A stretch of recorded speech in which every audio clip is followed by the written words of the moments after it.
بسم اللہ الرحمن الرحیم. اللہ کے پاک نام سے ہم اندر کافی ود سی او سیشن کا آغاز کرتے ہیں. یہ کافی with CEO session basically conversation ہے ایک لائٹر نوٹ پہ with the CEOs, with the business leaders, entrepreneurs, اور بھی ایسا بندہ جو کہ انسنگ ہیروز جو کہ بہت کام کرتے ہیں لیکن نظر نہیں آتے. تو یہ ایک فورم ہے جس میں ماشاء اللہ 400 سے زیادہ ہم نے انٹرپرینورس کے اور سی اوز کے انٹرویوز اور ٹاکس کیے ہیں. تو ہم ایک انوائٹ کرتے ہیں کسی نہ کسی ایسے بندے کو جس نے اپنی زندگی کی کسی نہ کسی حصے میں بڑی ارلی لائف میں بڑا ہمبل سٹارٹ کیا اور اس میں انہوں نے اچیومنٹس حاصل کی. تو اسی طرح کی آج ایک بہت ہی پیارے دوست ہیں میاں عمران ریاض صاحب. وہ آج ہمارے ساتھ موجود ہیں مینجمنٹ ہاؤس میں, اور ان سے ہم آج ایک لائٹر نوٹ پہ کنورسیشن کریں گے. یہ ماشاء اللہ بڑے سکسیزفل سی او ہیں. الہیمیہ امیگریشن کنسلٹنسی فارم ہے ان کی. اس کے علاوہ ان کا اپنا پریمیئر لا کالج ہے, ان کے اپنے ریسٹورینٹس ہیں آسٹریلیا میں, یہ وہاں کے بھی ریزیڈنٹ ہیں. انہوں نے کینیڈین بھی ڈوئل نیشنلٹی لیا ہے اور وہاں لوگوں کو گائیڈ کرتے رہتے ہیں, اسٹوڈنٹس کو خاص کر اور انٹرپرینورس. تو اس سلسلے میں ہم ان سے بات کرتے ہیں. ان کی چھوٹی سی عمر میں انہوں نے اتنی اچیومنٹس حاصل کر لی ہیں. پلیز ویلکم مسٹر عمران ریاض. سب سے پہلے اعجاز بھائی آپ کا بہت شکریہ. آپ سے کافی ہمارا دلینہ تعلقات ہیں. آپ کی محبت ہے کہ آپ نے یہاں پہ انوائٹ کیا. تھوڑا سا گلا بھی خراب ہے لیکن اس کے بعد میں نے کہا چلے آپ نے اتنی محبت سے یاد کیا تو میں نے کہا میں لازمی جاؤں گا. میں نا دل بالکل ٹھیک ہے, دل بالکل ٹھیک ہے. آپ کی چاہت محبت ہے. یہ بتائیے سب سے پہلے آپ نے ماشاء اللہ اتنی اچیومنٹس کی ہیں. ایک طرف آپ نے ماشاء اللہ امیگریشن اسی آسٹریلیا میں آپ کے ریسٹورینٹ بزنسز, اس کے بعد پھر آپ نے اپنا ایک لا کالج ماشاء اللہ لانچ کیا ہے. اب مجھے یہ بتائیں کہ یہ جرنی کہاں سے شروع ہوئی ہے, کتنا ماشاء اللہ آپ نے اتنی اچیومنٹس کیسے. لوگ تو ایک خالی لا کر کے خالی ایک پھٹا لگا کے پریکٹس ہی کر رہے ہوتے ہیں, آج اپنے کپڑے بھی وکیلوں والے پہنے ہوئے. اچھا اعجاز بھائی میں آپ کو بتاؤں سب سے جو امپورٹنٹ چیز ہے نا, مطلب آج کے دن میں آپ کو لاسٹ ڈیٹ کی بتاتا ہوں. پچھلی جو ہسٹری ہے وہ تو ظاہر ڈسکس کریں گے. کل رات بھی ہم ایک نئے پلان پہ ڈسکس کر رہے تھے. ایک ملٹی نیشنل کمپنی امریکہ سے لانچ کرنے کی پلان کر رہے تھے. کیا بات. یہاں بیٹھے بیٹھے بھی ان کو کال کی میں نے. تو اصل میں جو اچیومنٹ ہے نا وہ آپ کی بیسیکلی جو ویژن ہے نا اس کے اوپر ڈپینڈ کرتی ہے. اگر آپ کے اندر کچھ کر گزرنے کا جذبہ ہوگا نا کہ میں نے کچھ کرنا ہے لائف میں, کچھ بننا ہے, کچھ نہ کوئی کسی نہ کسی مقام پہ پہنچنا ہے, لوگوں کی ہیلپ بھی کرنی ہے, ساتھ اپنے لیے نہیں کرنا لوگوں کے لیے بھی کرنا ہے. تو وہ جو لوگوں کے کرنے کے لیے چیزیں ہوتی ہیں نا وہ بہت ضروری ہیں. مثلا کل میری بات ہو رہی تھی ایک دوست ہے ہمارے, تو وہ کہتے ہیں یار میرا تو جتنا ایک عام فیملی خرچہ ہوتا ہے 50-60 ہزار لاکھ روپے وہ تو میرا ہے ہی, لیکن ہم لوگوں کے لیے کام کر رہے ہیں. اتنے سارے لوگ ہمارے امپلائی ہیں, دوست ہیں جن کو ہم نے اکوموڈیٹ کیا ہوا ہے. ہم اس سسٹم سے باہر نہیں نکل سکتے, ہمیں لوگوں کو لے کے چلنا ہے. تو جب لوگوں کو لے کے چلتے ہیں تو اس میں پھر چیزیں ڈیولپ ہوتی ہیں. ایسے نہیں ڈیولپ ہوتی کہ آپ اپنے لیے کچھ کر رہے ہیں. آپ نے ٹیم بنائی, آپ نے پارٹنرشپ کی, آپ نے لوگوں کو انٹرٹین کیا, لوگوں کو ڈیولپ کیا. اپنے سے زیادہ آپ نے لوگوں کی فکر کرنی ہے, دوستوں کی فکر کرنی ہے. یہ چیز آپ نے کوئی سیکھی ہے یا کوئی کتابوں سے سیکھی ہے کہ اپنی ذات کے لیے نہیں کرنا, لوگوں کے لیے کام کرنا ہے؟ سر یہ کہیں سے آتی نہیں ہے بیسیکلی نا, یہ گاڈ گفٹیڈ ہے, یہ اللہ کی طرف سے ہوتی ہیں. کوئی آپ کو یہ سکھا نہیں سکتا. بیگم نے تو نہیں بیگم سے اگر پوچھے تو وہ فیمیل تو ٹپیکل مائنڈ میں ہوتی ہے کہ نہیں وہ ہم نے اپنے لیے کرنا ہے, یہ کرنا ہے, وہ کرنا ہے.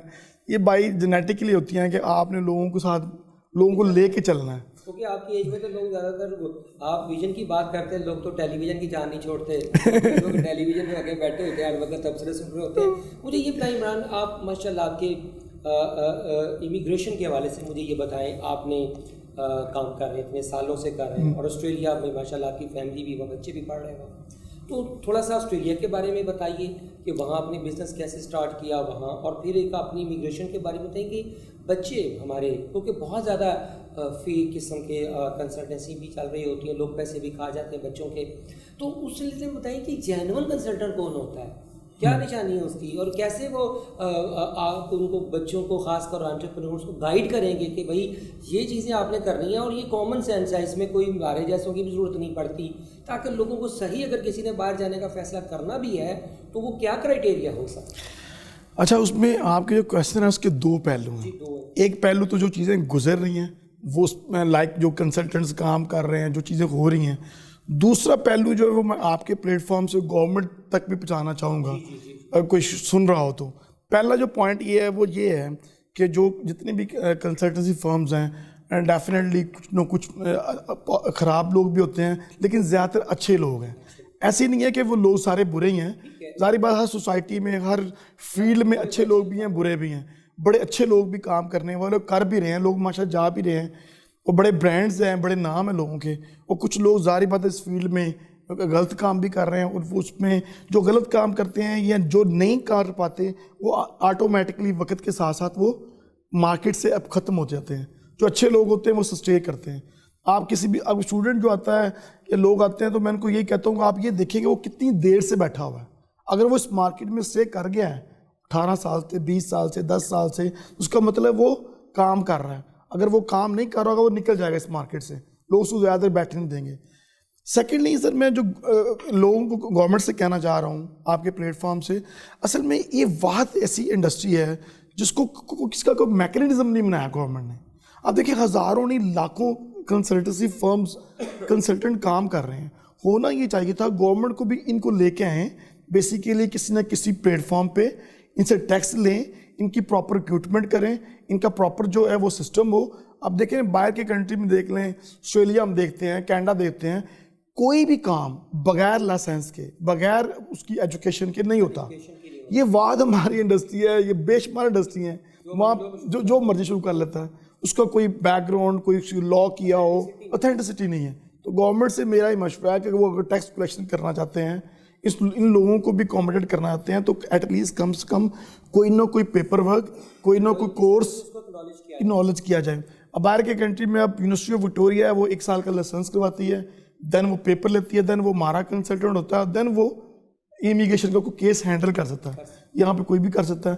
تو گورنمنٹ کو کم از کم اس انڈسٹری کو فارملائز کرنے کے لیے کچھ نہ کچھ ایسے سٹیپس لینے چاہیے، پھر اس میں ریونیو بھی آ سکتا ہے. آپ لائسنسنگ کریں، آپ ان کے کورسز کو ڈیزائن کریں، جو کنسلٹنٹ جو اس کورس کو کرے گا، اس کو پاس کرے گا، اس کے بعد اس کو پاس کرنے کے بعد ایک پراپرلی اس کا سسٹم بنائیں کہ وہ آپ کو کچھ نہ کوئی ریونیو دیں، دین آپ اس کو اجازت دیں کہ وہ یہ کام کریں.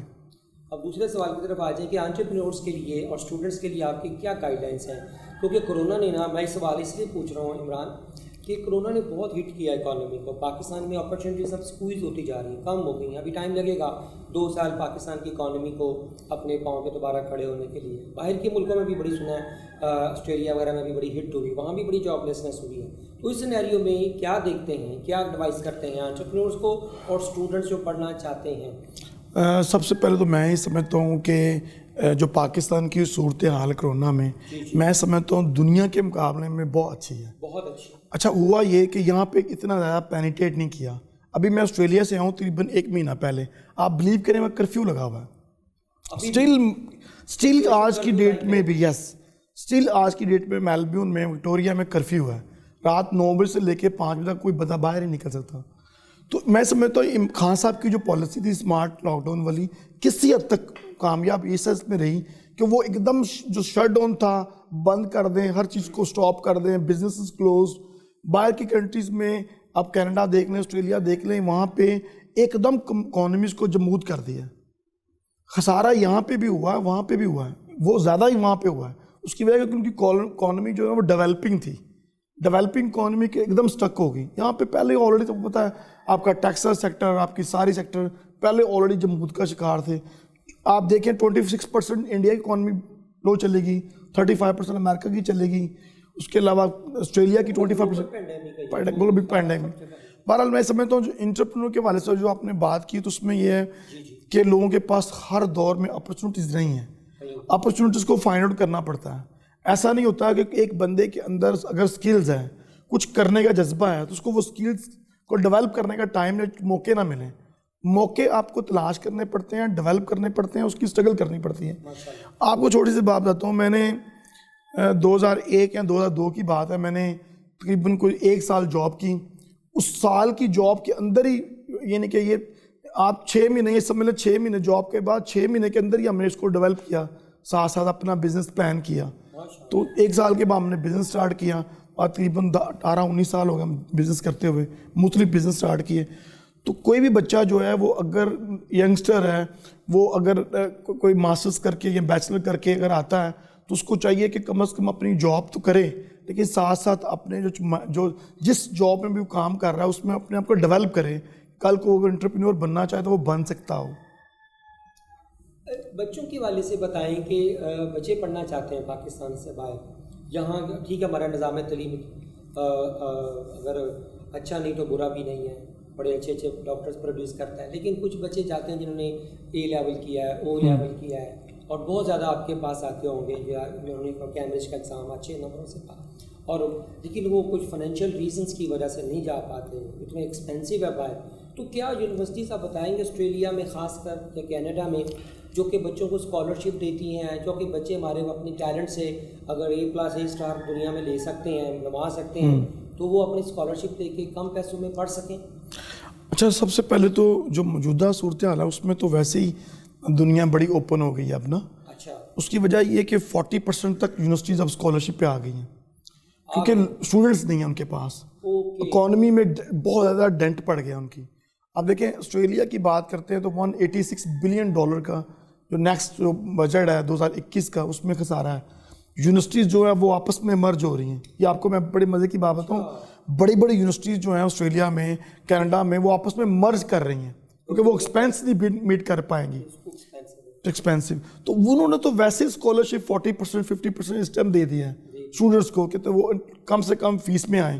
پھر سیکنڈلی یہ کہ اب ایک نیا ٹرینڈ شروع ہوگا, جو لوگ باہر جانا چاہتے ہیں اسٹوڈنٹ ویزاز کے اوپر اور اسپیشلی اسٹڈی کے اوپر, ان کے لیے بہت اچھی گولڈن اپرچونٹی یہ ہے کہ اب جو ویزاز ہیں بہت زیادہ لگیں گے کیونکہ کئی ملٹی کلچرل سوسائٹیز ہیں جیسے انڈیا, اپنا کینیڈا ہے یا آسٹریلیا ہے, ان کی اکانومی بیس ہی اسٹوڈنٹس پہ کرتی ہے. وہ اسٹوڈنٹس کی $40 بلین کی مارکیٹ ہے سر وہاں پہ سالانہ, $40 بلین کی مارکیٹ ہے سالانہ. آسٹریلیا کی اور کینیڈا کی دونوں کی ایکولنٹ ہے. $40 بلین کی ان کی ہے, $40 بلین کی ان کی ہے. اگر وہاں پہ اسٹوڈنٹ نہیں جائے گا تو ان کے لیے پرابلمٹک ہو جائے گا. یونیورسٹیز کو کے ایکسپینسز ہیں, ان کی اکانومی میں انجیکٹ ہوتا ہے یہ پیسہ. پبلک فنڈڈ یونیورسٹیز ہیں, وہ پیسہ گورنمنٹ کو جاتا ہے, تو ان کو تو پیسہ ریونیو چاہیے. 2 ویزاز جو ہیں وہ ڈیفینیٹلی لگیں گے, ایک تو اسٹوڈنٹس کو اور ایک انٹرپرینورس کو, جو لوگ بزنس کرنا چاہتے ہیں آسٹریلیا میں, جو کینیڈا میں پیسے لے کے جائے گا وہ ان کو بھی ڈیٹین کریں گے وہ, کیونکہ ان کو اکانومی میں پیسہ چاہیے ان کو. تو یہ بیسیکلی تو اب یہ سمجھ لیں کہ جو نیکسٹ فیز ہے اس میں تو اسکالرشپ بھی ہیں, ویزا پروموشنز بھی ہیں, لوگوں کو ڈیٹین کریں گے. سر یونیورسٹیوں نے اپنی فیسیں بہت ریڈیوس کر دی ہیں. جو ویزا کرائٹیریا وہ بڑا آسان کر دیا ہے. یس اس میں آسانی نمبرنگ تھی, ان کو کم کیے ہیں, اس میں اسٹوڈنٹس کو کم. آئٹس کا ایگزام اتنا ٹف ہوتا ہے کہ ان کو 8-9 بینڈ چاہیے ہوتا ہے. لیکن وہ اس میں یہ ہے کہ اب اس کے بینڈس بھی کم کریں گے کریں گے وہ تو ناممکن سی بات ہے کسی کو پکارنا, تو نئے بینڈ لے کے آؤ. وہ جتنا کرائٹیریا ہارڈ کرتے جائیں گے اتنے لوگ اس میں سے نکلتے جائیں گے. تو آپ مجھے یہ بتائیے کہ آپ اپنا ریسٹورنٹ بزنس آپ کا آسٹریلیا میں کیسا چل رہا ہے؟ آپ کو کیا انٹرپرینور بھی ہیں آپ خالی کیونکہ یوزلی میں نے دیکھا لوگ کنسلٹنسی کا لوگ جی ہم تو اور وہ تو کبھی بھی نہیں گئے ہوتے. میں اکثر کنسلٹنٹ سے پوچھتا ہوں آپ اتنی دفعہ کینیڈا گئے ہیں, صحیح بات کہتے ہیں جی میں تو کینیڈا بھی دیکھا نہیں ہوں, لیکن میں کینیڈا کو آپ کو ویزا لگوا کے دوں گا. تو مجھے یہ بتائیں کہ ریسٹورنٹ بزنس کی کیا ہے, اور پاکستان میں بھی کوئی اپنا کوئی فرینچائز کو پاپا جانس کا کوئی برانڈ لے کے آ رہے ہیں آپ؟ سر اس میں جو ریسٹورنٹس ہیں وہ ماشاء اللہ, کیونکہ میں گیا تھا بیسیکلی بزنس امیگریشن ویزا پہ, تو فیملی کی امیگریشن کروائی تھی, تو اس میں یہ تھا کہ وہ ہمیں ایکسیڈنٹلی کہہ لیں کہ وہ بزنس میں انٹر ہونا پڑا. تو لیکن بڑا سکسیسفلی چلایا, آج بھی چل رہا ہے. آپ یہ کہہ لیں کہ جو میلبورن ہے اس کا بیسٹ ترین ایک ریسٹورنٹ ہے ہمارا, اور جتنے بھی لوگ ہیں وہاں جاتے ہیں وہ ان کو انجوائے بھی کرتے ہیں. آپ کو وہاں پہ نہیں, ہمارا بیسیکلی ترکش ریسٹورنٹ ہے پلس پاکستانی انڈین ہے, دونوں ہی ہیں. تو اس میں لوگ بڑا انجوائے کرتے ہیں. جو پاکستانی کھانے ہوتے ہیں اسپیشلی جو ناشتہ ہے ہمارا بڑا پاپولر ہے وہاں پہ, تو لوگ بڑا لائک کرتے ہیں. تو میرا بیسیکلی کانسیپٹ یہ تھا کہ ہم ڈفرینٹ بزنسز میں ایڈ اپ کریں چیزوں کو. کچھ سم ٹائم ہوتا ہے, آپ کو مزے کی بات بتاؤں, کچھ لوگوں کا کہنا یہ تھا کہ یار آپ نے نہ میڈیسن کو چھوڑا, فارماسیوٹیکل فیکٹری ہے, نہ آپ نے ایجوکیشن کو چھوڑا, نہ آپ نے امیگریشن کو چھوڑا, نہ آپ نے ریسٹورنٹ کو چھوڑا, کوئی فیلڈ چھوڑی بھی ہے. میں نے کہا اب آپ کو آئیڈیا ہوا پیڈیمک میں, ریسٹورنٹ ہے وہ پرابلمٹک چل گیا, کالج ہے وہ بند ہے, امیگریشن ویسے دنیا کی بند ہے, تو ایک فارماسیوٹیکل تھا ہمارا بزنس جو زیادہ گرو کر گیا. تو کسی نہ کہیں سے کوئی نہ کوئی سورس جو اینڈ ہے وہ کام کر رہا ہوتا ہے. آپ نے ڈائیورسیفائی کیا, کبھی کچھ کوئی نہ کوئی اوپر نہیں چیزیں ہو جاتی ہیں تو وہ لوگوں کو تو پیٹی پڑ گئی لیکن ہم بچ گئے. مجھے یہ بتائیے کہ آپ نے ریسٹورنٹ کا چلا, ایک کامیاب کام بزنس جو بھی ہوتا آپ نے ماشاء اللہ اس کو بھی ٹیسٹ کیا اور بزنس ویزا آپ نے لگوایا تھا, کہ ایک کامیاب انٹرپرینور کی کیا کمپیٹنس ہوتی ہیں ایک اچھے بزنس کو رن کرنے کے لیے؟ نئی نسل کے بچوں کو اگر میں کہوں گا کہ یار یہ کمپیٹنس ڈیولپ کرو تو آپ کے منہ سے میں سننا چاہوں گا. اچھا, میں سمجھتا ہوں سب سے پہلے ڈیڈیکیشن بڑی ضروری ہے. لوگوں میں ڈیڈیکیشن نہیں ہے. کوئی بزنس مطلب سادہ لفظوں میں ہمیں کہتے ہیں کہ ایک پیشن ہونا چاہیے, کچھ کرنے کا جذبہ ہونا چاہیے, اور اسپیشلی آپ کی اس جو آپ بزنس کرنا چاہتے ہیں اس میں آپ کی گرپ کتنی ہے, نالج کتنا ہے. اگر آپ کا نالج ٹھیک ہے, آپ کی گرپ ٹھیک ہے, آپ انٹرپرینور بن سکتے ہیں. اور سب سے بڑی بات یہ, میں آپ کو ایک مزے کی بات بتاتا ہوں, زیادہ تر جو پرابلم ہے وہ لوگ کہتے ہیں انویسٹمنٹ نہیں ہے, پیسے نہیں ہیں. میں اس بات پہ بلیو ہی نہیں کرتا. میں کہتا ہوں کہ اگر آپ کے پاس آئیڈیا اچھا ہے, اگر آپ کے پاس اس آئیڈیا کے اوپر ایکسپیرینس ہے, نالج ہے, گرپ ہے, آپ کو انویسٹر مل جاتے ہیں, آپ کو کام کرنے والے لوگ مل جاتے ہیں, آپ کو چیزیں آٹومیٹکلی اس کے گرد گھومنا شروع ہوتی ہیں. انویسٹمنٹ جو ہے وہ اس کو مت بیچ میں لایا کریں کہ جی انویسٹمنٹ نہیں ہے, میں تو کرنا چاہتا ہوں. آپ چھوٹے لیول پہ کر لیں, بڑے لیول پہ نہ کریں, چھوٹے لیول پہ کر لیں. اس کو سٹارٹ تو لیں, ایک چیز سے سٹارٹ کریں, 2 بندوں سے سٹارٹ کر لیں. آپ فرض کریں آپ اپنا آئی ٹی ہاؤس بنانا چاہ رہے ہیں, تو آئی ٹی ہاؤس میں آپ اپنا سٹارٹ کریں, ایک بندہ رکھیں, گرافک ڈیزائنر, آپ ویب سائٹ ڈیولپمنٹ شروع کر دیں, اپنے موبائل اپلیکیشن کر دیں, وہ کرتے جائیں گے لوگ, پھر آپ باہر کے کانٹیکٹ ڈھونڈیں. اب تو بزنس کرنا زیادہ آسان ہے, آپ کے پاس سوشل میڈیا ہے, آپ کے پاس بہت سارے پلیٹ فارمز ہیں جس پہ آپ ورکنگ کر سکتے ہیں. آپ ایون پاکستان میں بیٹھ کے دنیا بھر میں اپنی مارکیٹنگ کر وہاں سے آرڈر لے سکتے ہیں. تو اس میں ڈیڈیکیشن اور پیشن اور کچھ کرنے کا جذبہ, اور سب سے بڑی بات یہ ہے کہ آپ کو اپنی فیلڈ کے اوپر جس میں آپ کام کرنا چاہتے ہیں اس میں گرپ ٹھیک ہونی چاہیے. آپ کے پاس نالج ہی نہیں ہے, آپ کے پاس ایکسپیرینس ہی نہیں ہے, اور آپ کے جب آپ کام کریں آپ فیل ہو جائیں گے. پہلے گرپ کریں, آپ اس کو نالج لیں, ایکسپیرینس کریں, دین اپنا سٹارٹ کریں, وہ کریں. یہ آپ کو مطلب اکثر لوگ کہتے ہیں کہ ریسورسز کی کمی ہے یا انسان, اس کا مطلب انسان ہارتا تو اپنی ہی وجہ سے. سر بڑے بڑے بزنس مین کو دیکھیں, کلیپس کر گئے, دوبارہ کھڑے ہو گئے. آپ کا ڈونلڈ ٹرمپ دیکھ کتنی دفعہ زمین پہ آیا, بالکل ہی ڈیفالٹ کر گیا, پھر دوبارہ کھڑا کر دیا. بڑی پیاری بات. وہ کہتے ہیں, میرے استاد کہتے تھے کہ اگر دنیا کے سارے لوگوں میں اگر دولت برابر تقسیم کر دی جائے, پیسے دے دیے جائیں, تو امیر پھر امیر ہو جائے گا, غریب پھر غریب ہو جائے گا. اس کی وجہ کہ اس کے بزنس مین, آپ کو دنیا میں بزنس مین ہی چھائے ہوئے ہیں, چاہے وہ امیزون دیکھ لیں, گوگل دیکھ لیں, آپ فیس بک دیکھ لیں. مجھے یہ بتائیے کہ لا کی طرف آپ کا کیا ماشاء اللہ, آپ جا لگ بھی لگتا ہے آپ نے پیچھے, میں خود بھی ایڈوکیٹ ہوں.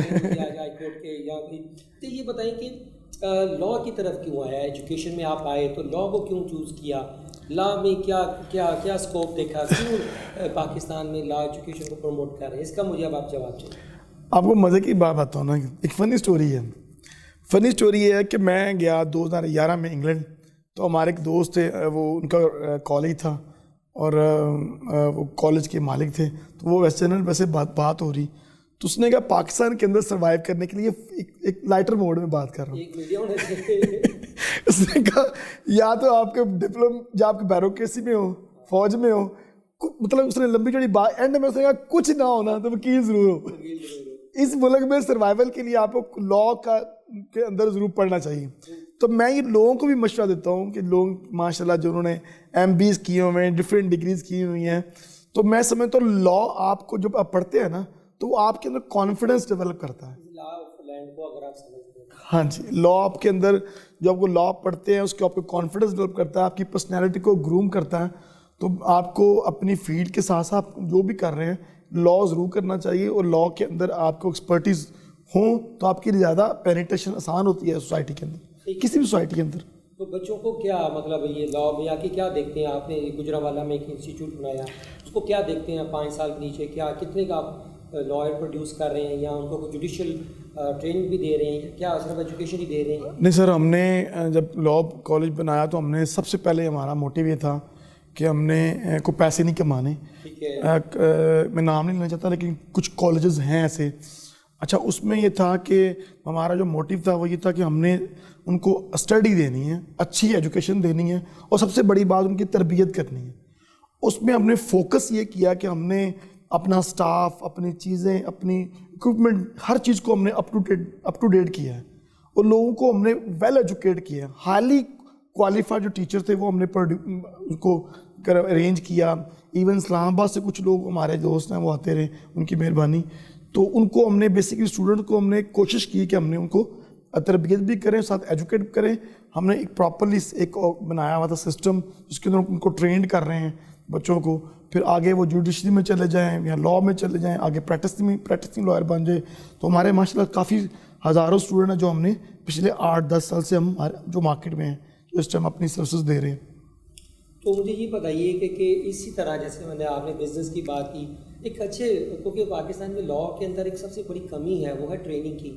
ابھی جب جوڈیشل ایکٹیویزم یہ جو ہوا تھا, وکلا کا ایکٹیویزم ہوا تھا, جب یہ پاکستان انسٹیٹیوٹ آف جو کارڈیالوجی پہ حملہ ہوا تھا, بڑی ڈبیٹس کریٹ ہوئی تھی کہ لائر کے لیے کوئی ٹریننگ اکیڈمیز نہیں ہیں, ان کی تربیت, ان کی بھی مورل, ان کے مینرز, ان کو گفتگو کو, کہ وہ ہمارے ریپرزینٹیو ہیں ہمارے کانسٹیٹیوشن کے. بالکل ایسے ہی. تو اس میں آپ کیا سمجھتے ہیں کہ کیا ایک اچھے لائر میں کتنی 3-4 کون سی خوبیاں ہونی چاہیے, کیا میں ان کے میرٹس ہونے چاہیے تاکہ لوگ اس کو پسند کریں اس معاشرے میں؟ اچھا ابھی جو ریسنٹلی جو ریفارم ہوئی ہے نا, تھوڑا سا اس پہ بات کرنا چاہتا ہوں میں, وہ بڑی اچھی ہو گئی ہیں.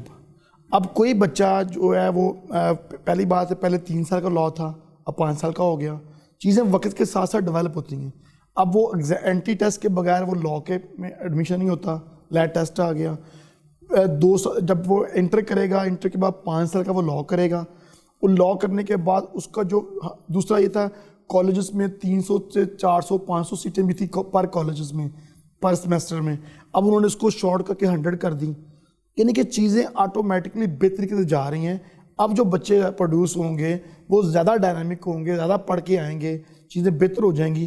وہ جو آپ نے بات کی نا کہ ایک لائر کے اندر, میرا خیال ہے کہ لا جو ہے, ایک لائر جو ہے وہ اس کی جو ڈائمینشنز ہیں وہ بڑی کلیئر ہونی چاہیے اپنے بارے میں کہ اس نے بیسیکلی کہاں سٹینڈ کرنا ہے. مثلا ہماری فیلڈ میں کچھ سول کے لوگ ہیں, کچھ کرمنل کے لوگ ہیں, کچھ ٹیکس کے معاملات ہیں. تو یہ ڈپینڈ کرتا ہے کہ اس لائر کے اوپر کہ اس نے ایکچولی کس فیلڈ کو چوز کرنا ہے. اچھا ہمارے لوگوں کے مائنڈ میں ہوتا ہے کہ ایک لائر ہے تو پتہ نہیں کیا کرے گا, ایسا نہیں ہے. کارپوریٹ سیکٹر میں بھی بڑا کام ہو رہا ہے.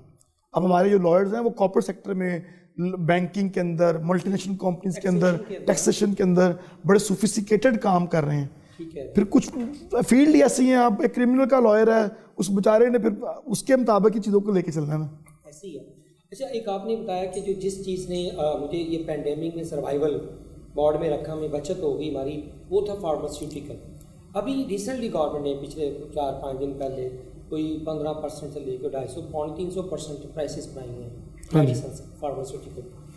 اب کیا رہا ہے, کیونکہ گورنمنٹ لوگ لڑی, کورونا سے ٹوئے ہوئے مرے پڑے ہیں, دوائی کے لیے لوگوں کی روٹی کے پیسے نہیں, اور 300% اگر پرائسز بڑھ جائیں اس کو کیسے آپ, اور وہ کہہ رہے ہیں کہ جی شاید اگر پرائسز نہ بڑھاتے تو دوائیاں نایاب ہو جاتی. اب کیا یہ تو بہت بڑا کوشچن مارک ہے. آپ بتائیے یہ دوائیوں کی پیسے بڑھنے چاہیے تو فارماسیوٹیکل, یا فارماسیوٹیکل کمپنیز واقعی اتنے پریشر میں تھی ان کی پرائسز کہ ان کو انہوں نے گورنمنٹ نے ریلیف دیا. آپ کی اس سچویشن پہ کیا رائے ہے؟ سر میرا خیال ہے کہ بیسیکلی بلیک میلنگ ہے جو ملٹی نیشنل کمپنیز جو ہے وہ گورنمنٹ کے ساتھ کرتی ہیں. آپ یہ دیکھیں نا کہ وہی ٹیبلٹ کی قیمت انڈیا میں دیکھ لیں وہ بہت کم ہے, یہاں بہت زیادہ ہوتی ہے. اس کی وجہ کہ ٹیکسز اتنے زیادہ لگاتے ہیں.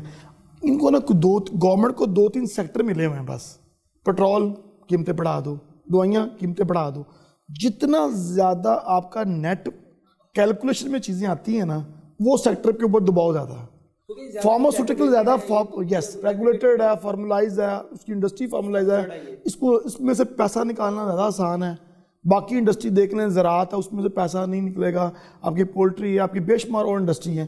یہ انڈسٹری کے اندر اس کو ہٹ کرنا, ریونیو جنریٹ کرنا آسان ہے, اس کے اوپر پیسے ڈالتے ہیں بہت زیادہ. ہر بندے نے دوائی کھانی ہے, اور اس کا الٹیمیٹلی فائدہ صرف گورنمنٹ کو ہی ہے.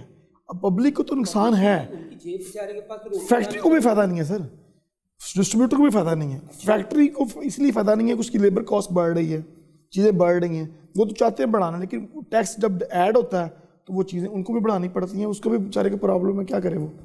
تو اس لیے گورنمنٹ سیکٹر اگر ریلیف دے گا, گورنمنٹ اگر ریلیف دیں گی, ٹیکس میں ریلیف دے گی, تو پھر ہی جا کے کہیں ان کی پرائسز کم ہوں گی. پھر ویسے بھی ریگولیٹڈ ہے. یہ غریب مارنے کے لیے آ گئی ہے, تو یہ تو الٹا ہی ہو گیا سارا کچھ. بس اس میں اب روزگار نہیں ہے. یہ تو 1 کروڑ نوکریاں کے خواب لے کے آئے تھے ہم, یہ تو ہے. 1 کروڑ نوکریاں تو ویسے چلی گئی لوگوں کی, اس پینڈیمک میں چلی گئی, کوئی شک نہیں ہے. صحیح اور لوگ بے روزگار ہو گئے. میرا خیال ہے گورنمنٹ کو تھوڑا سا جو ہے وہ, میں سمجھتا ہوں کہ فائنینشلی ٹف ان کی سچویشن ہے ضرور, لیکن اس کے باوجود جو جنرل پبلک کی چیزیں ہیں جیسے میڈیسن ہے, پیٹرول ہے, یا جو بھی روز آٹا چینی ہے, ان کی کوئی اوپر کم از کم کمپرومائز نہیں کرنا چاہیے. 40 روپے کا آٹا تھا 80 پہ چلا گیا. سر آپ یہ بھی دیکھیں نا, 100 پہ چلی گئی. جب بڑے گروپس پہ ہاتھ ڈالتے ہیں اب پیچھے مافیاز نکلتے ہیں, مافیا نہیں, اور کچھ بھی نہیں کر پاتے, کچھ بھی نہیں کر پاتے, بتا دیتے ہیں مافیا, لیکن یہ ہوا گیا. ابھی بھی لگ رہا ہے کہ اپوزیشن میں بیٹھے ہیں سارے کے سارے, کوئی اور ہی کوئی ملک چلا رہا ہے. سر مجھے یہ بتائیے کہ یہ تو تھوڑے سے ٹف چیزیں تھی پاکستان کے حوالے سے. آپ اگر کیا 3 ایسی چیزیں سمجھتے ہیں پاکستان کو ٹرن اراؤنڈ کیا, آپ کو ایک دن کا وزیر اعظم بناتی ہے چاہے میاں صاحب, تو 3 چیزیں ایسی کیا کریں گے پاکستان کی اکانومی کا؟ ایٹ لیسٹ میں ملک تو پورا نہیں کہوں گا, اکانومی ٹرن اراؤنڈ, کیونکہ ملک اکانومیز پہ چلتے ہیں. کیا کریں گے آپ 3 کیا انیشیٹو لیں گے؟ ہاں جی, میرا دیکھیں میں اکانومسٹ کا تو بندہ ہے نہیں, مجھے اکانومی کا اتنا آئیڈیا نہیں ہے. اس کی وجہ یہ کہ یہ جو کیلکولیشنز ہیں نا, اس کے گورکھ دندے میں پھنسا کے رکھتے ہیں ہمیشہ. ہم بڑے فیصلے کیا کریں گے جس سے ہم ملک کے حالات بہتر کریں؟ اچھا, اس میں سب سے جو امپورٹنٹ ہے نا, وہ آپ کو سب سے پہلے جو IMF اور یہ جو فائنینشیل انسٹیٹیوشن ہیں, ان کے پنجوں سے جان چھڑانی پڑے گی. آپ جب تک ٹریپ ہے, جب تک آپ انڈیپینڈنٹ ڈیسیژن نہیں کر پاتے نا, آپ کچھ نہیں کر سکتے. ایون آپ اس کو اکانومی کے اوپر لے لیں یا پرس کے اوپر, پرس پہ پرسنل پہ لے لیں. اگر آپ کے لوگ لینے والے زیادہ ہوں گے تو آپ نے کیا سوچنا ہے, کیا اس میں آپ ڈیولپ کرنا ہے. تو میں سمجھتا ہوں کہ پاکستان کو سب سے پہلے, اچھا انہوں نے کوشش بھی کی, اسد عمر بھی ریزائن کر گیا نا, اس چکر میں کر گیا, کرتے بھی رہے, لیکن میں وہ سرنڈر کر گئے. پھر وہ پراپرلی وہ ٹیم آئی جو بیسیکلی ان کی اپنی من پسند ٹیم تھی, انہوں نے ڈیزائن پھر سیٹل کیا. تو میں سمجھتا ہوں کہ پاکستان کی اکانومی صرف اسی صورت بہتر ہو سکتی ہے. 3-4 سیکٹر بڑے امپورٹنٹ ہیں. اپنی جو ان کی برآمدات ہے ان کو اسٹرانگ کریں. ٹیکسل سیکٹر دیکھیں, اتنا آپ کو دے رہا تھا, ایکسپورٹ دے رہا, وہ بیٹھ گیا. آپ کی جب تک, یہ بڑے مزے کی بات ہے, یہ ہمارے لوگوں پہ کہتے ہیں جی فورن ریمیٹنسز آ گئی ہیں, بڑے خوش ہو رہے تھے پچھلے دنوں, بڑے خوش ہو رہے تھے جی $20 بلین باہر سے آ گیا. وہ بھائی باہر سے کیوں آیا؟ آپ نے پیسے ہی اتنے, پاکستانی روپے کی ویلیو اتنی کم کر دی, لوگوں نے تو زبردستی بھیجا. دیکھو جی پاؤنڈ کی قیمت ہوگی 226, وہ بھیجو بھیجو بھیجو. تو کیا اس میں آپ نے کیا کیا؟ آپ کا کیا امپورٹنٹ رول ہے؟ آپ نے تو کوئی رول نہیں. وہی کہہ رہا ہوں کہ بیسیکلی اکانومی آپ کی بیسیکلی انسٹیٹیوشن سے آزاد ہوں گے, جتنے یہ فائنینشیل انسٹیٹیوشن ہیں ان سے آزاد ہوں گے, اپنی برآمدات کو بڑھائیں گے, اپنی جو لوگ ہیں جو برین ڈرینز ہو رہا ہے اس کو بچائیں گے, دین اکانومی کرے گی. ویسے تو پاکستان کا جو سسٹم ہے وہ کرپٹڈ اتنا زیادہ ہو چکا ہے, اس کے سسٹم کو جب تک آپ ریپلیس نہیں کرتے. تو مجھے یاد ہے بزرگ کہا کرتے تھے کہ ایک مکان جب بسیدہ ہو جاتا ہے نا, تو اس کو بیسیکلی آپ کو جتنا مرضی ریپیئر کریں, اس کو پیڈ کر دیں, کچھ ہو جائے, وہ 2 سال 3 سال نکال لے گا, کوئی فائدہ نہیں ہونا. جب تک اس کو گرا کے آپ نیا نہیں بناتے نا. تو پاکستان کا بھی سسٹم ایسے ہی, نیا پاکستان کے چکر میں نیا پاکستان لوگوں کو اب ایسی چیزیں نکلی ہیں کہ اب ہمیں نا, وہ کہتے تھے جی پرانا پاکستان کے نئے پاکستان میں کیا فرق ہے جاز صاحب. میں نے کہا پرانے پاکستان میں ہم پیاز خریدتے تھے, باہر سے لے کے آتے تھے گھر میں, تو کاٹتے تھے تو آنکھوں میں آنسو آتے تھے. اب خریدتے وقت آنکھوں میں آنسو آتے. یہ بڑی بات کر دیا, کمال ہو گیا. اب تو ہمیں ایک چیزیں خریدتے وقت آنسو آتا ہے, یہ نیا پاکستان. اچھا مجھے سر آگے دینا, coming to the last part of the question, مجھے میاں صاحب یہ بتائیں کہ فیصلے جو زندگی میں کسی بھی بزنس مین انٹرپرینور کی لائف میں سب سے امپورٹنٹ ہوتے ہیں. جو بھی بندہ کسی جگہ پہ, میں ادھر ہوں, مینجمنٹ ہاؤس بنا ہوا ہے, آپ ادھر ہیں, اتنا آپ نے سیٹ اپ بنایا ہے, اس کے پیچھے فیصلے ہوتے ہیں, مشکل فیصلے. زندگی میں 2-3 کون سے کڑوے فیصلے کیے؟ اچھا, ایک تو فیصلہ یہ تھا کہ وہ جو باہر جانے والا فیصلہ تھا نا, وہ اتنا آسان نہیں تھا, بڑا مشکل تھا. لیکن وہ کیا اس لیے کہ میں آپ کو مزے کی بات بتاتا ہوں, کچھ نہ کچھ گائیڈ لائن دینے والے لوگ بھی ہوتے ہیں. یہ 2010 کی بات ہے, میں ابھی یہ سمجھ لیں کہ نئی میں نے وہ کوٹھی بنائی ہے اپنی جہاں پہ رہ رہا ہوں میں, تو وہ ابھی ڈیولپ کی تو ساتھ ہی جو ہے وہ امیگریشن آ گئی آسٹریلیا کی, تو میرے پاس 2 راستے تھے, یا میں نہ جاؤں تو یا میں چلا جاؤں. تو میرے ایک دوست ہیں, تو میں نے ان سے مشورہ کیا, میں نے کہا جی کیا کرنا چاہیے. میرے تو ابھی وہ کہتے ہیں نا بندے نے کھا بھی نہیں پورے, ابھی تو رہے نہیں وہاں پہ, ہم نے 2 سال لگا کے تو وہ میں نے بنائی ہے. تو وہ اس نے کہا یار یہ ایک وقت آئے گا, یہ جو چیزیں ہوگی نا یہ پرانی ہو جائیں گی, اور یہ چیزیں جو ہے نا وہ آپ کو اس کا چارم ختم ہو جائے گا. تو جب آپ باہر جاتے ہیں تو آپ وہاں پہ ان کی نیشنلٹی لیتے ہیں, تو وہ بیسیکلی آپ کی بچوں کے, آپ کے لائف کے, اپنی چیزوں کے کام آئیں گی. وہ چیزیں چلنے والی ہیں, یہ چیزیں چلنے والی نہیں ہیں. یہ ایک وقت آئے گا آپ کو چیزیں جو نا وہ ایک جگہ پہ سٹینڈ کر دیں گے. تو پھر میں نے وہ ڈیسیژن ایک مشکل تھا, ابھی بھی مشکل ہے, کیونکہ ہر 3 مہینے بعد مجھے 1 مہینہ پھر وہاں رہنا پڑتا ہے, کبھی ادھر کبھی, لیکن میں سمجھتا ہوں کہ الٹیمیٹلی ایک اچھا فیصلہ ہو گیا. چلیں چیزیں جو ہے نا وہ آگے بڑھ گئیں, بہتر ہو گئیں. مطلب یہ مشکل فیصلہ تھا. ہاں. اچھا مجھے یہ بتائیں کامیابی کو کیسے ڈیفائن کرتے ہیں آپ نے الفاظ میں؟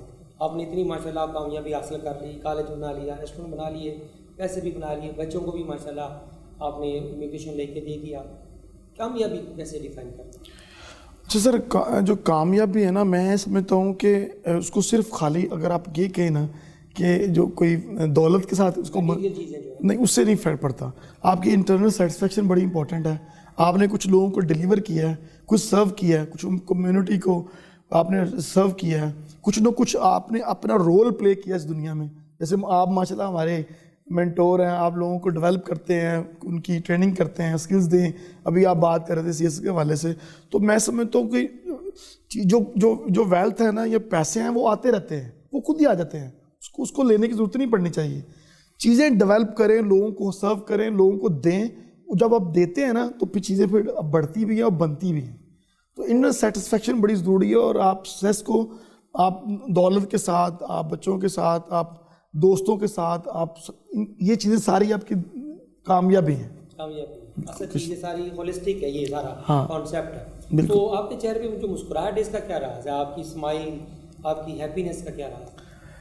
میں سمجھتا ہوں جب بندہ سیٹسفائی ہوتا ہے اپنے آپ سے, اپنی کامیابیوں سے, آپ نے کچھ سرو کیا ہوتا ہے, پھر ایک اندر سے سیٹسفیکشن تو آنی چاہیے, وہ آتی ہے, وہ آ جاتی ہے. یعنی کہ دوڑ لگی ہوئی ہے, دوڑ کو ایک پوائنٹ پہ بندے کو رکنا بھی پڑتا ہے. کرونا سے کیا سیکھا, 2-3 کی لرننگس کیا ہیں کرونا سے؟ اچھا, کرونا کی سب سے بڑی ہے کہ دنیا کے اندر جو ہے نا وہ ایک دفعہ تو سکون آیا ہے. لوگوں کو اپنے فیملی کو, اپنے دوستوں کو, چیزوں کو ٹائم دینے کا موقع ملا. لیکن سب سے زیادہ لرننگ جو امپورٹنٹ ہے نا, وہ یہ کہ خدا بھی ہے, اور یہ اس کا جو لوگ جو امریکہ ہے یا باقی دنیا دیکھ لیں, وہ آج ڈونلڈ ٹرمپ یہ کہہ رہا ہے کہ جی میں اب میزائلوں کا کیا کروں, میں اب میزائلز کا کیا کروں, میں اس کو کہاں ماروں, کس کو کیا کروں میں. تو اللہ کی ذات بھی جو ہے وہ بڑی ہے, جو انسانوں کو مجبور کر دیتی ہے کہ دنیا کے اندر کیا ہو رہا ہے. ماشاء اللہ. مجھے یہ بتائیں کہ سر جی کہ آپ کتاب پڑھنے کا شوق ہے؟ میں پڑھتے رہتے ہیں. تو یہ کتاب کوئی کووڈ میں پڑھی ہو, کووڈ سے پہلے؟ میں نے گھر میں ماشاء اللہ کافی کتابیں ہیں. ہاں, میں نا بیسکلی شفا کے مسئلہ وہ پڑھتا ہوں. اچھا. اور زاویہ جو ہے ان کی, اس کو اس لیے زیادہ پڑھتا ہوں کہ وہ ریئل لائف کے زیادہ قریب ہیں, واقعات ہیں چیزوں کے حوالے سے. تو بیسکلی کوشش کرتا ہوں کہ اس کو پڑھتا ہوں. اچھا, یہ بتائیں کہ اسٹریس جو ہوتا ہے یہ بھی فیکٹ آف لائف ہے. آپ نے اتنے پاؤں لگائے ہوئے, ورک لائف بیلنس کا بڑا چیلنج رہتا ہے, تو اسٹریس کو کیسے مینیج کرتے ہیں؟ میں تو ایک جملے میں اسٹریس کو مینیج کر لیتا ہوں. کیسے؟ وہ کہتے ہیں مشکلیں اتنی پڑی کہ آسان ہو گئی. جب زیادہ مشکلیں آ جاتی ہیں نا میرے پہ, پھر میں چھوڑ دیتا ہوں ساری چیزوں کو. میں کہتا ہوں نہیں, میں وقتی طور پہ لیف چھوڑ دیتا ہوں. میں کہتا ہوں یار اب صبر کرو, ایک دم برڈن آ گیا ہر سائڈ سے, مشکلیں آئی ہیں, اب تھوڑا راستہ خود اللہ کی ذات دکھائے گی, آپ کو بنائے گی. میں ٹینشن لوں کیا فائدہ, تھوڑی دیر کے لیے آپ اس کا ہٹ جاتے ہیں. ویسے بھی مشکلیں ہوتی ہیں, وہ انہوں نے گزرنا ہی ہوتا ہے, وہ گزر جاتی ہیں, تو اس کو زیادہ دل پہ یا دماغ پہ لینے سے فائدہ کو نہیں ہو, الٹا ہو جاتا ہے. مجھے یہ بتائیں کہ اچیومنٹ کوئی ایسی you are really proud of, ابھی لائف میں اتنی اچیومنٹس کی, کوئی ایک ایسی achievement you are really proud of? Sir ابھی تک تو میں سمجھتا ہوں کہ تھوڑی چیزیں ہیں, ابھی سیٹسفیکٹری نہیں ہیں, ابھی اور لیول پہ جانا ہے. ابھی میں کوشش کر رہا ہوں الرحیمیہ فاؤنڈیشن کے نام سے اپنا ایک بنائے NGO بنا رہے ہیں کیونکہ میں سمجھتا ہوں کہ یہ وقت اب آیا ہے کہ یہ سمجھ لیں کچھ اپنے لیے کیا ہے, کچھ فیملی کے لیے کیا ہے, اب جو ایسا وقت ہے, اب سٹیج ہے, ایسی ایج آ گئی ہے, اب سرو کرنا ہے. کیا تو پہلے بھی ہے لیکن اب زیادہ کرنا ہے. تو میں نہیں سمجھتا کہ کوئی سیٹسفیکشن لیول پہ ہے, کیونکہ میں اگر کہیں بزنس امپائر کھڑی کر لی یا یہ چیزیں کھڑی کر لی, وہ ایک سیٹسفیکشن تو ہوتی ہے لیکن اس لیول پہ جو ہمیں چاہیے. آپ کی اپنی انسپریشن کون ہے؟ ہو از یور رول ماڈل؟ میرا سر آپ ایسے اقبال صاحب یا کوئی اور ایسے کوئی بڑے جن کو آپ سمجھتے ہیں کہ نہیں, میں سمجھتا ہوں میرا مقابلہ میرے اپنے ساتھ ہے, میری کوئی انسپریشن نہیں کسی ساتھ. آپ اپنے ساتھ میں چیزوں کو ڈیولپ کرتا ہوں, پھر اس سے آگے جاتا ہوں, پھر آگے جاتا ہوں. تو میں کسی کو انسپریشن نہیں لیتا کسی. آپ خود اپنے آپ سے ہوتے ہیں. دنیا میں آپ اتنے ملک دیکھے ہیں, سب سے بیسٹ ڈیسٹینیشن کون سی لگی؟ پاکستان. نہیں, پاکستان کے علاوہ. پاکستان کے علاوہ میرا زیادہ بیسیکلی میرا زیادہ تر کیونکہ بیسیکلی آسٹریلیا میں ہے, تو آسٹریلیا میں بڑے بڑے زبردست جگہ ہیں, میلبورن میں, اس کے پیرافریز میں. تو میں سمجھتا ہوں کہ Melbourne is one of the best. اور ویسے بھی پچھلے 7 سال تھے جو ٹاپ ریکمینڈیڈ سٹی ہے آل اوور دا ورلڈ, وہ میلبورن جا رہا ہے. ہاں جی. ابھی کینیڈا کا کوئی شہر نہیں آیا؟ کینیڈا میں سردی بہت ہے, وینکوور اچھا ہے ماشاء اللہ. اچھا, مجھے یہ بتائیے کہ اپنا کھانے میں کیا پسند ہے جب آپ گھر میں ہوں؟ اچھا, میرے بھی آپ کی طرح ہی ہیں, کھانا کھونا کو بڑا شکین نہیں میں کھانے کا, بس جو دل میں کیا جو مل جائے کھا لیا, جو مل جائے کھا لیا, ایسے ہی. زبردست. لاسٹ میں آخری سوال سے پہلے پوچھتا ہوں, اللہ پاک کی طرف سے جو ہوتا ہے نا, ہمارے بڑے بلیو فیتھ کا کیا رول ہے؟ کیونکہ آج کل کے بچوں میں ریسورسز بھی ہیں, ان کے پاس تعلیم بھی مل گئی ان کو, لیکن ان کو اپنی ذات پہ سیلف بلیف نہیں ہے. What is role of self belief? کیونکہ آپ جو بھی کامیاب آدمی ہوتا ہے اس کے سب سے پہلا نمبر 1 سیکرٹ میں نے دیکھا ہے سیلف بلیف ہے. فیتھ اور سیلف بلیف کا کیا آپ کا؟ میں نے میرا ذاتی طور پہ خیال ہے جو فیتھ ہے نا, وہ آپ کا بیسیکلی اللہ کی ذات پہ ہونا چاہیے. وہ یہ ہونا چاہیے کہ میں جو کروں گا, وہ جو محنت کروں گا, مجھے اس کا ریوارڈ ضرور ملے گا. اب نہیں ملے گا تو بعد میں مل جائے گا. بڑی دفعہ ایسے ہوتا ہے کہ آپ ایک پروجیکٹ میں, آپ ایک بزنس میں, آپ کسی جاب میں, کسی بھی ایریے میں آپ ورکنگ کرتے ہیں, لیکن وہ آپ کی کامیاب نہیں ہوتی. لیکن آپ یہ مت سوچیں کہ وہ کامیاب نہیں ہوتی اس کا مطلب آپ فیلیور ہو گئے. اللہ کی ذات اس کا جو محنت ہے اس کو کبھی بھی رائے گا نہیں جانے دے گی. وہ کہیں نہ کہیں آپ کو آسان روزی کی شکل میں, آسانیاں کی شکل میں مل جائے گی. تو میرا ماننا یہ ہے کہ وہ وقتی طور پہ آپ کو فیل ہوتا ہے یار میں نے اتنی محنت کی, اتنی اسٹرگل کی, اسپیشلی کرونا کے حوالے سے, کیونکہ حالات بہت ٹف ہے فائنینشلی لوگوں کے. تو میں یہ کہوں گا کہ یار یہ جو ٹائم ہے یہ گزر جائے گا. جب یہ ٹائم گزر جائے گا تو جو آنے والا وقت ہوگا وہ زیادہ فاسٹ ہوگا, زیادہ اچھا ہوگا. اس کی وجہ یہ ہے کہ بزنسز کھلیں گے, چیزیں کھلیں گی, جابس بڑھیں گی, نکلیں گی, کیونکہ وقت کے ساتھ ساتھ چیزیں جو ڈیولپ ہوتی جائیں گی. آپ کو مزے کی بات بتاؤں کہ کوئی بھی بزنس اٹھا کے دیکھ لیں, لوگ ابھی گھروں میں بیٹھے ہوئے ہیں, اسٹک ہوئے ہیں, لیکن جیسے یہ صرف سیکھ ہوگی تو ایک دم چیزیں فاسٹ ہو جائیں گی. زبردست. لاسٹ میں مجھے میسیج بتائیے کہ پاکستان میں بہت زیادہ ایک مایوسی بھی ہے, خاص کر نئی نسل کے اندر, کیونکہ اپرچونیٹیز نہیں ہیں یہاں, اچھے بڑے جو لوگوں کی جاب چلی گئی. تو اب کیا ان بچوں کو کیا موٹیویشنل میسیج دیں گے؟ میں ان کو یہی کہوں گا کہ اپنی جو اسٹرگل ہے نا وہ جاری رکھیں اور کوشش کرتے رہیں. اس کی وجہ یہ ہے کہ جو مایوسی ہے نا وہ کفر ہے. آپ نے ناامید نہیں ہونا, کیونکہ میں سمجھتا ہوں کہ آپ کی کہیں نہ کہیں جب آپ اسٹرگل کرتے ہیں نا تو ورکنگ کرتے ہیں تو آپ کو کہیں نہ کہیں سے کوئی نہ کوئی روم ملتا ہے جہاں سے آپ آگے چلتے ہیں. اور دوسری سر دیکھیں جو انٹرپرینورز ہیں ان سے پوچھ کے دیکھ لیں, وہ کہہ رہے بندے نہیں ملتے ہمیں. جو کام کرنے والے لوگ ہیں وہ ان کی جگہ خالی ہے. یہ ابھی میں کہتا ہوں جب ہم بندے کو ڈھونڈنے آتے ہیں اپنی تو ہمیں بندے نہیں ملتے, وہ کام کرنے کا کسی کا دل ہی نہیں کرتا. تو اس اینگل بھی دیکھیں کہ جو لوگ محنت کرنے والے ہیں نا وہ ناکام نہیں ہیں, جو کرنا ہی کچھ نہیں چاہتے ہیں وہ ناکام ہے. جزاک اللہ Imran, I am very inspired, قسم سے بہت thank you very much sir. Very simple, very pragmatic, very candid قسم کے ماشاء اللہ آپ کی تھاٹس ہیں, اور بہت سیکھا. کہ زندگی میں سب سے قیمتی چیز آپ کو اللہ کی ذات پہ یقین ہونا چاہیے کامیاب. ہاں جی کوئی شک نہیں. اور ریسورسز ضروری نہیں ہوتے, ریسورسز کریٹ ہو جاتے ہیں اگر آپ کے پاس ویژن ہے, ویژن ہے, آپ کے پاس آئیڈیا ہے, آئیڈیا کی بیسیکلی قیمت سر. اور اس کے بعد آپ بہت آگے چلے جاتے ہیں. اور یہ بھی میں نے سیکھا, اگر پاکستان میں اگر آپ کے پاس اگر آپ CSS نہیں کر سکے, فوجی نہیں بن سکے, تو کم از کم وکیل ضرور بن جائے. لا تو کرے نا کم از کم. تو آپ کے اسکول کالج میں ویژن لیتے ہیں, لا کرتے ہیں, بچوں کو بھیجتے ہیں. سر بہت شکریہ, تھینک یو. آپ نے جیسے دیکھا ماشاء اللہ کہ پاکستان کے ایک انٹرپرینور CEOs جو کہ ماشاء آسٹریلیا میں اپنا بزنس کر رہے ہیں, اپنی ریسٹورینٹ چلا رہے ہیں, اور that's a Pakistan real face, unsung heroes. میں بلکہ ان کو ایسے دوستوں کو کہتا ہوں, اور انہی وجہ سے پاکستان آگے جا رہا ہے اور آگے جائے گا. تو اعجاز نثار کو, مینجمنٹ ہاؤس کو اجازت دیں. آج کا سیشن CO ٹوڈے TV پہ, یوٹیوب پہ, مینجمنٹ ہاؤس کے پیج پہ آپ اس کا ضرور دیکھیے گا, اور کمنٹس دیں. اور بھی کوئی آپ کے پاس کوئی ایسی پاکستانی اوورسیز پاکستانی کی سکسیس اسٹوری ہو, ہمیں ان باکس کیجیے, ہم آپ تک لے کے آئیں گے. اللہ حافظ.